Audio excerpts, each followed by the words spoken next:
Hello, everyone. Steven Schinder reviews in video form, and I'm talking about the Acolyte series premiere episodes. Not in super spoiler detail, but there will be spoilers because I assume if you're watching this video, you've probably seen those episodes. Um, but yeah, I'm not going to spend too much time on it. But overall, I thought these episodes were fine. I thought they were just fine. Maybe 7 out of 10 overall. The more I think about them, the more I wonder if my rating would be a tiny bit lower. But I'm gonna go with 7 at the moment. Um, I feel that these episodes, well, there's a lot of factors, and you know, just there are other people who obviously have the stupid reasons for hating on the show, with the casting and such. Like, that's unfortunately a thing in the online sphere. No problem at all with the casting, but the acting, I do wonder if the actors are being directed to act more like the Phantom Menace type acting, the how the Jedi are in that. And we know that Leslie Headland is a huge Phantom Menace fan, at least from the quotes I've seen. That's the impression I've gotten. So, in a way, it does kind of make sense to make the Jedi this stoic, but I don't know. With the Clone Wars TV show, I feel like we got a good adventurous feel, but once things translate into live action, with the Ahsoka series, it felt like the animated characters, the characters that we had seen in animation, felt stiff at times, and it was quite surprising because it's like, what's going on here? Um, and the lighting of the show, The Acolyte, I feel like it has similar lighting issues that I saw with the Obi-Wan Kenobi series. And I suppose people have pointed that out with aspects of Solo as well, although I really enjoyed that film. But yeah, I feel like Obi-Wan Kenobi, Ahsoka, and The Acolyte have been sort of within the range of fine overall. Those two earlier shows, they had some great moments, but also some stuff that could have been done better. So I do wonder if The Acolyte will have a similar trajectory. So far, there haven't been moments that have been like that huge to me. I guess I'll go into the spoiler details here. So I was rather surprised that Carrie and Moss characters in Dara was killed off. It was a huge, bold surprise. So I thought that was really fascinating. And in hindsight, I can't believe I did not predict that. I mean, the poster itself has a lightsaber hilt and, blood on the ground or whatever. Um, but yeah, and this whole thing of who did it and why. And I feel like some of the mystery kind of dissipates really quickly. We find out that Oja has this twin named May, and who's basically was thought dead, but it turns out May is doing all this stuff, and yeah, it's an evil twin plot. Well, first off, I know that twins are a huge thing in Star Wars, of course. In a very subtle way, we had the twin sons over Tatooine in the original film. But then, of course, later on, you have that revelation that Luke and Leia are twins. And various stories since then have played off of the twin angle. In the expanded universe, now Legends, Han and Leia had twins, Jason and Jaina. And there have been other twin characters in different capacities. I remember in the 2015 Darth Vader comics, there were a couple of twin Force Caesars. The Astartes twins were sort of working for slash with Darth Vader.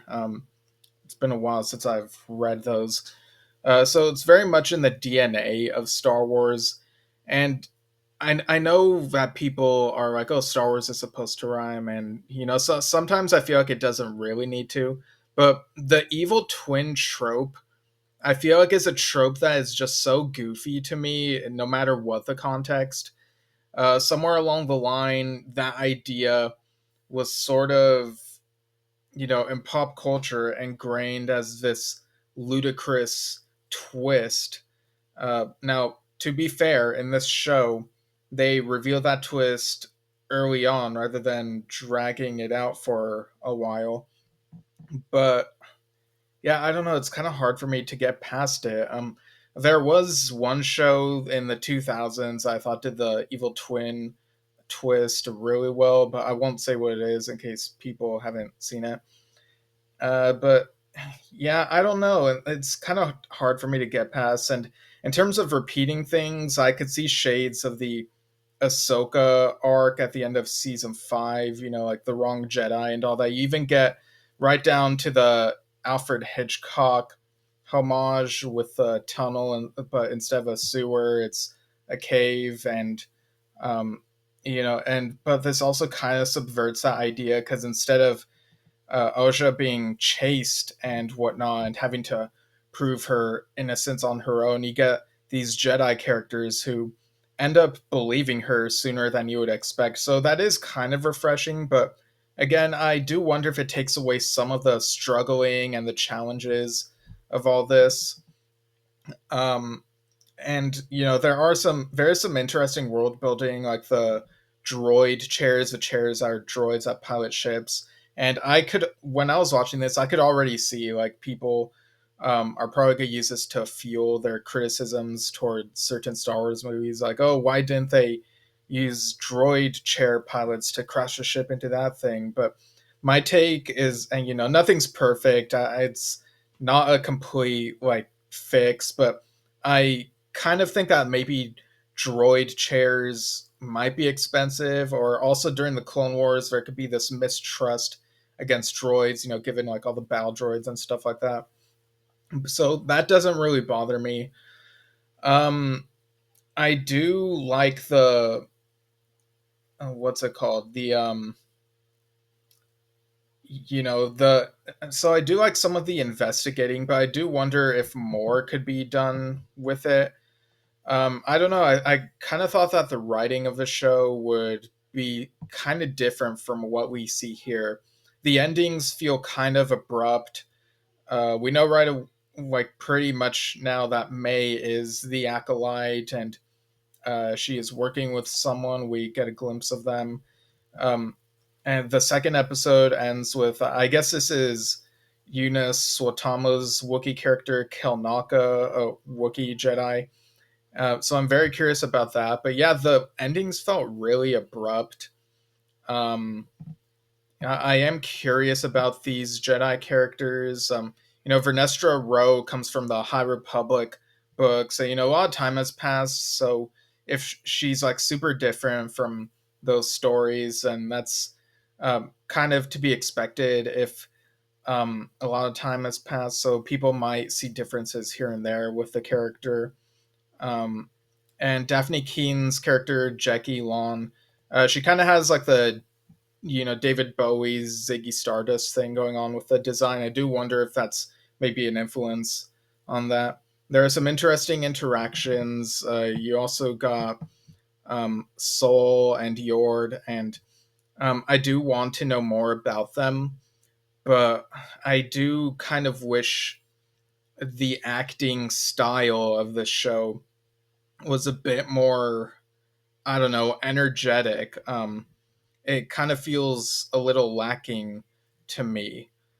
So, yeah, that's pretty much how I feel about the show at the moment. It's just fine.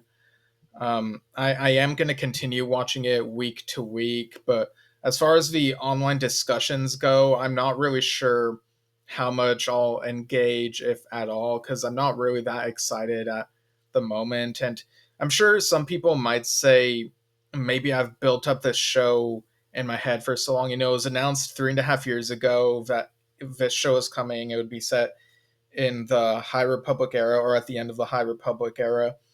But I don't really think that's like the only thing that I don't think that's the reason why I'm not into the show as much. I didn't keep up with all the news about who's in it, what the characters are, what the whole thing is going to be. I just knew this was a thriller and it would involve Jedi and dark side Force users.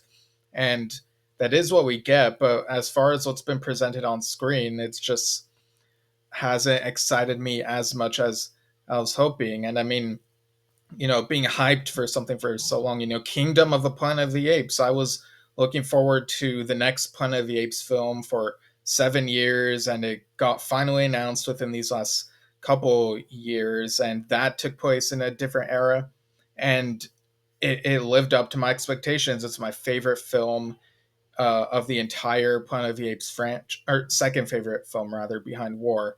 Um, and Furiosa, I enjoyed that recently as well. So I there are still bits of content that I enjoy. Jurassic World Chaos Theory, Monsters at Work. Those skew younger, but I still really enjoyed them. And um, yeah, I know there's a whole thing of, some people might be like, oh, as you grow older, you get more jaded about the content. And, maybe there is an element to that. Am I deeply unhappy? I mean, yeah, maybe deep down. I mean, who isn't? But I can still enjoy what I enjoy. Like, there's still things I really enjoy. And this is kind of more like just fine. I don't know, maybe it's just Star Wars as of late. I've talked about the Bad Batch's final season, and I was feeling really checked out during that final season. I thought the previous two I enjoyed more. um I loved Mandalorian season one. Season two, I thought had too many cameos, but then season three felt a bit better. Book of Boba Fett, like what even happened there? Like what was up with that? Um, Andor, is a close second for me behind Mandalorian season one because I prefer like. Yeah, I liked how Mandalorian season one had more of the fun aspect of Star Wars, but it was balanced with all this other stuff. Andor is very smartly written. Um, it felt very coherent, but I would still prefer other bits of Star Wars above Andor. But yeah, looking forward to season two of that. So yeah, I'm gonna keep up with the Acolyte. But yeah, the foundation so far is kind of just fine to me, and that's okay. Like, I do wish I could feel like how other people are feeling, saying that this is like peak Star Wars. I wish I felt that way, but I simply just don't, not gonna lie. But it's not a bad show. And, as it progresses, it could improve, or maybe it could get worse. I don't know. We'll just have to see. And again, that's my opinion, my perspective of the show, how I'm perceiving it. So, yeah, I guess we'll see. And that's pretty much it. So, that's it for me for now. And see you all next time.